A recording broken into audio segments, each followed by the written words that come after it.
So guys, আমি আমার আগামীকালকে একটা বায়োলজি পরীক্ষা আছে, এই জন্য আপাতত বায়োলজি পড়াশোনা করছিলাম। তো পড়াশোনার মাঝখানে আমি ভাবলাম যে একটা ভিডিও শ্যুট করি। তো ভিডিও শ্যুট করার সময় এই যে যিনি হচ্ছে যে আমার কি বলবো ক্যামেরাম্যান, বারবার হচ্ছে ক্যামেরার সামনে চলে আসছিল। তো ক্যামেরার সামনে আসছিল, বইয়ের উপরে উঠে দাঁড়াচ্ছিল, আবার আমি যখন পড়ছিলাম তখনও আবার হচ্ছে বইয়ের উপরে উঠে বসে থাকছিল। তো জানি না এ নিজে বুঝতে পারছিল না কি না যে এখানে একজন পড়ছে, নাকি এর হয়তো খুব ইন্টারেস্টিং লাগছিল যে আচ্ছা ই কীভাবে পড়ে, আমি একটু চেষ্টা করি। তো কিন্তু এখন সে ঠিকই নেমে চলে গেল তার বেডে।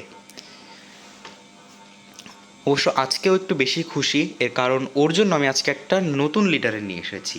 তো যেটা হচ্ছে যে একদম কফি ফ্লেভারের। আর আমি সাধারণত এই রুমে স্টাডি করি না, বাট আজকে এই রুমে আমার থাকার কারণ হচ্ছে যে স্মেলটা এতটাই সুন্দর লিটারের, যেমন হচ্ছে যে পুরো রুম কফি কফি স্মেল করছে। তো ইটস অ্যামেজিং। অ্যান্ড হয়তো ওর জন্য জিনিসটা অনেক বেশি সুন্দর। তো এখন এই যে খেলাধুলা করছে, এবং ও এত পরিমাণ চঞ্চল হয়ে গেছে, আজকে দেখছি যে এই শোকেসের মাথার উপরে বসে আছে।